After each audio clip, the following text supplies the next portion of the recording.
ఓం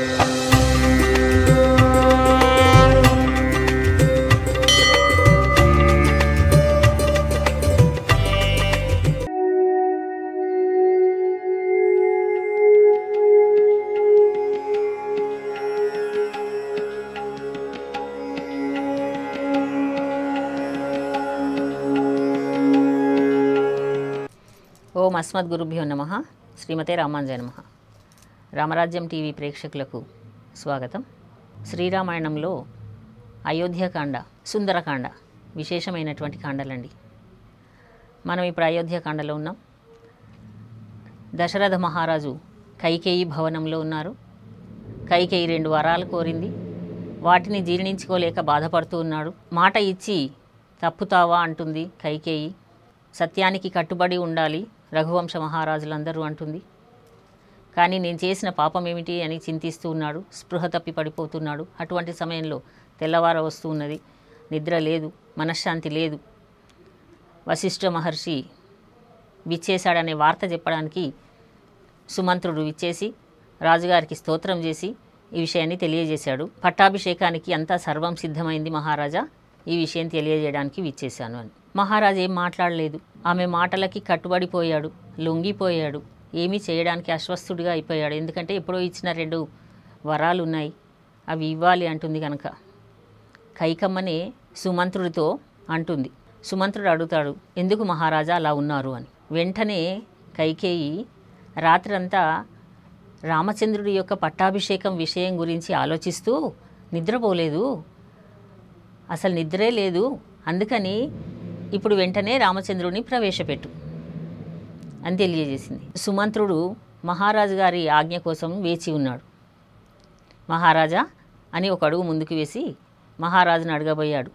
మహారాజు గారి పడక దగ్గరికి వెళ్ళి, రాజుగారు కళ్ళు ఎర్రబడిపోయి ఉన్నాయి, చాలా బాధగా ఉన్నాడు. చెప్తున్నాను కదా, వెంటనే రామచంద్రుడిని ప్రవేశపెట్టు అన్నాడు బాధతో. సరే అని సుమంత్రుడు నమస్కరించి అక్కడి నుండి బయలుదేరి రామచంద్రుని యొక్క భవనానికి వెళ్ళాడు. నగరం అంతా కూడా సుమంత్రుడు కూడా ఆనందిస్తూ ఉన్నాడు. ఇంకా కొద్ది క్షణాల్లో రామచంద్రుడికి పట్టాభిషేకం జరుగుతుంది. ప్రజలందరూ ఆనందిస్తూ ఉన్నారు. సత్యవంతుడు, ధర్మవంతుడు అయినటువంటి నా రాముడికి ఎంత చూచినా తరగనటువంటి అందమండి రామచంద్రుడు. అటువంటి నా రామచంద్రుడికి ఈరోజు పట్టాభిషేకం జరుగుతోంది కదా అనే సంతోషంతో గబగబా కైకేయి భవనంలో నుండి బయటికి వచ్చి రామ మందిరం వైపు వెళ్తూ ఉన్నాడు సుమంత్రుడు. ప్రజలందరూ కూడా వీక్షిస్తున్నారు, చూస్తూ ఉన్నారు. ఓహో, ఇప్పుడు రామచంద్రుడు వస్తాడు, మనమందరం దర్శించుకోవచ్చు అని వెళ్ళాడు రామచంద్రుడి యొక్క భవనానికి. ఆ భవనము దగ్గర కోలాహలం అంటండి. ఎంతమంది జనమందరూ వచ్చేసి ఉన్నారు. ప్రజలందరూ అక్కడ ఉన్నారు. రామచంద్రుడు ఎప్పుడు బయటికి వస్తాడో మనం ఎప్పుడు దర్శించుకోవాలి, శుభాకాంక్షలు చెప్పాలి, మహారాజుకు జై అనాలి అని అందరూ అక్కడ వేచి చూస్తున్నారు. చాలా ఆనంద సందోహంగా ఉంది. వశిష్ఠుల వారు, పురోహితుడు వచ్చినటువంటి అతిథులను మర్యాద చేస్తూ వారు అక్కడ ఉన్నారు, వచ్చిన వాళ్ళని స్వాగతం పలుకుతూ. ఈ సందర్భంలో సుమంత్రుడు ఆ భవన ద్వారం దగ్గరికి వెళ్ళేసరికి రామమందిరం యొక్క భవనం యొక్క ద్వారం అత్యద్భుతంగా ఉంటుందటండి. ఆ చెక్కనము, ఆ శిల్పి ద్వారం యొక్క అందం, ఆ అందాన్ని చూస్తూ అలాగే నిల్చుని ఉండిపోయాడట ఒక నిమిషం.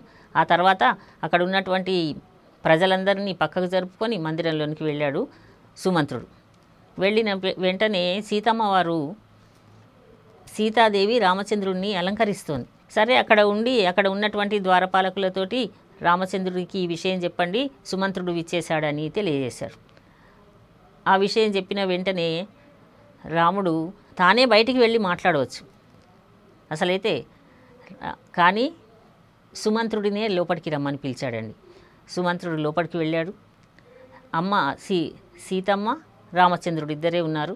ఇద్దరి యొక్క దివ్య దర్శనం లభించిందండి. సుమంత్రుడు చాలా స్తోత్రం చేశాడని కూడా అంటారు. దర్శించుకున్నాడండి దంపతులను, రామచంద్రుడిని, సీతమ్మ తల్లిని, ఇద్దరిని ఏకాంతంలో దర్శించుకున్నాడు, నమస్కరించాడు, స్తోత్రం చేశాడు పరమాత్మని.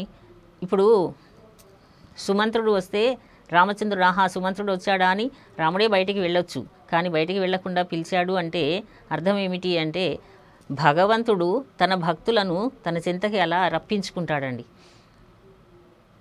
వచ్చేసినటువంటి దర్శించుకున్నటువంటి భక్తులు ఏం చేస్తారు, అలాగే ఊరికే నిల్చోవడం కాకుండా వారికి వచ్చినటువంటి స్తోత్రం చేస్తారు, ఒక పద్యము. ఆ రామచంద్ర అందుకనే మన పిల్లలకు కూడా నేర్పిస్తూ ఉండాలి. దేవాలయానికి వెళ్ళిన వెంటనే ఏం చేయాలి, నమస్కార స్థితిలో ఉండాలి. ఇలా ఏం చూడాలి, దేవాలయానికి వెళ్ళి పరమాత్మ యొక్క దివ్య మంగళ విగ్రహ సౌందర్యాన్ని దర్శించాలి. అక్కడెక్కడో ఈ పక్కన ఆ పక్కన ఎవరో మాట్లాడుతుంటే కనిపించిన వాళ్ళతో మాట్లాడడం అలా కాకుండా కోవెలకు వెళ్ళిన వెంటనే పరమాత్మను దర్శించుకోవాలి. దర్శించిన వెంటనే మనస్సులోనైనా ఆపదామపహర్తారం దాతారం సర్వసంపదాం లోకాభిరామం శ్రీరామం భూయో భూయో నమామ్యహం అనేటటువంటి ఏదో ఒక స్తోత్రం చేయాలండి, నమస్కరించుకోవాలి, ఒక శ్లోకం చదవాలి. అందుకని ఇంకా పాటలు కీర్తనలు అయితే తక్కువేమి మనకు రాముండొక్కడుండు వరకు కీర్తనలు పాడతారు, పాటలు పాడాలి, భజనలు చేయాలి. పరమాత్మ యొక్క మనం చెప్పుకుంటున్నాం, ఈ దేహము మనకు లభించింది అంటేనే అందులో కూడా మానవ జన్మ లభించింది. ఆ మానవ జన్మలో కూడా మాట్లాడేటటువంటి సౌలభ్యము ఉన్నటువంటి జన్మ. మాట్లాడడం అంటే ఏం మాట్లాడాలండి, వారి గురించో వీరి గురించో మాట్లాడడం కాదండి. నాలుకకు సార్థకత ఏమిటి అంటే భగవన్నామాన్ని స్మరించుట.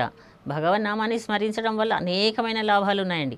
భగవంతుణ్ణి దర్శించాలి, భగవన్నామాన్ని స్మరించాలి. ఇది మన మనస్సుకి అభ్యాసం చేయాలట. అభ్యాసం కోసమే ఇవన్నీ కూడా ఈ రామాయణ భారత భాగవతాలు, ఇతిహాసము, భగవద్గీత ఇవన్నీ ఎందుకు చదవాలని చెప్తున్నారు మనకు, ఎందుకు చదువుకోవాలి, అసలు చదివితే ఏం తెలుస్తుంది అంటే అసలు చదవవలసిన విద్యనే ఇదండి. ఇందులోనే సమస్తము మానవుడికి అవసరమైనటువంటి విషయం అంతా ఇందులోనే ఉంది అని తెలియజేశారు. అందుకని సులభమైనటువంటి పదాలతో చెప్పారు. రామ, కృష్ణ, గోవింద, మాధవ, మధుసూదన, కేశవ ఇలాంటి మాటలను పలకండి అని చెప్పడం కోసం సుమంత్రుడు చక్కగా స్తోత్రం చేసి, రామచంద్ర, దశరథ మహారాజు కైకేయి భవనంలో ఉన్నారు, మిమ్ములను వెంటనే తీసుకొని రమ్మన్నారు అనే విషయం చెప్పారు. సీతాదేవి అలంకరించిందండి, దివ్యమైన ఆభరణాలన్నిటితో అలంకారమై ఉన్నాడు. అంటే ఉదయం సమయం వరకల్లా ఉదయమే మేల్కొని ఆలయంలో పరమాత్మకి పూజ ఆరాధనాది కార్యక్రమాలన్నీ జరుపుకొని ఇంకొక కిరీటము, శిరస్సుపై కిరీటం ఉంచడమే ఆలస్యం. అలా అంతా సిద్ధమై ఉన్నాడు. దివ్య ఆభరణములతోటి, ముత్యాల ఆభరణములతోటి, మకర కుండలములతోటి, కంకణములతోటి రామచంద్రస్వామి, అటువంటి రామచంద్రస్వామిని దర్శించుకున్నాడు సుమంత్రుడు. సీతమ్మ సరే వెళ్ళొస్తూ ఉంటే సీతమ్మ రక్ష పెట్టిందటండి. దిక్పాలకులందరూ నీకు రక్ష ఉండుగాక అంటూ రక్ష పెట్టిందటండి. ఇది భార్య యొక్క కర్తవ్యం అండి. భర్త బయటికి వెళ్తుంటే సరేలే వెళ్ళిరా, వెళ్ళొస్తాను అంట, సరే వెళ్ళిరా అనడం కాదండి. ఇవన్నీ నేటి తరానికి కూడా అవసరం. భర్త వెళ్తూ ఉంటే క్షేమంగా వెళ్ళి లాభంగా రండి అని మాట అనగలగాలి. అందరి క్షేమం కోరుకునేటటువంటిది ఇంటి ఇల్లాలు. పిల్లల యొక్క క్షేమం, భర్త యొక్క క్షేమం, తన చూసేటటువంటి బాధ్యత ఎవరికి ఉంటుంది అంటే ఇంట్లో గృహిణిగా ఇంటి ఇల్లాలకు భార్యకు ఉంటుంది. అలా రామచంద్రుడికి రక్ష పెట్టిందటండి. రక్ష పెట్టి వెనకాలే వస్తూ ఉందట. వస్తుంటే వద్దులే నువ్వు ఇక్కడే ఆగు, నాన్నగారు నన్నే రమ్మన్నారట, వెళ్తాను అన్నాడు. అప్పుడు తన మెడలో ఉన్నటువంటి ఒక పుష్పమాలను తీసి అమ్మ మెడలో వేశాడండి, సీతాదేవి మెడలో వేశాడు. సంబరపడిపోయిందట అమ్మ సీతమ్మ తల్లి. పతి సమ్మానిత సీత అంటారు. ఇలా సన్మానించబడిందట సీతాదేవి. సరే బయలుదేరాడు రామచంద్రుడు సుమంత్రుడితోటి రథం పైన. చక్కగా అందమైనటువంటి రథం, బంగారు రథం, దానికి అక్కడక్కడ వెండి పూతలతోటి పుష్పములు. అటువంటి రథంలో రామచంద్రస్వామి టీవీగా కూర్చుంటే సుమంత్రుల వారు కైకేయి మందిరం వైపు రథాన్ని పోనిచ్చారు. జనులందరూ కూడా దర్శిస్తున్నారండి ఇప్పుడు రామచంద్రుడు. ఆహా మా రామచంద్రుడు, మా రామచంద్రుని దర్శించండి, చూడండి చూడండి అని అందరూ జనులందరూ బయటికి వచ్చి దర్శించుకున్నారట ఆ రాముడిని. మనకు రాముడు ఇంకా కొద్ది క్షణాల్లో పట్టాభిషిక్తుడు అవుతున్నాడు, ఆహా మనం ఎంత అదృష్టవంతులం అనుకుంటున్నారట. అన్ని మాటలు వినిపిస్తున్నాయి. వెళ్తూ ఉంటే దారి గుండా వెళ్తూ ఉంటే రామచంద్రుడు సుమంత్రుడు ఈ మాటలన్నీ వింటున్నారు, ప్రజలు అనుకునే మాటలు. ఆహా మనం ఎంత అదృష్టవంతులమో కదా, రామచంద్రుడు పట్టాభిషేకం ఇంకా కొద్ది క్షణాలలో మనం దర్శించుకోబోతున్నాం, ఎంతో ఆనందంగా ఉంది, ఎంతో ఆనందంగా ఉంది అని ఎవరన్నా చూడని వాళ్ళందరూ కూడా లోపటి నుండి బయటకు వచ్చి ఆ రామచంద్రుడిని అలా దర్శిస్తూ ఉన్నారట. రామచంద్రుడు కూడా వాళ్ళ స్నేహితులు వాళ్ళందరితోటి కూడా మాట్లాడుతూ బయలుదేరాడు కైకేయి భవనానికి. తర్వాత ఏం జరిగిందో తర్వాత తెలుసుకుందాం. జై శ్రీరామ్.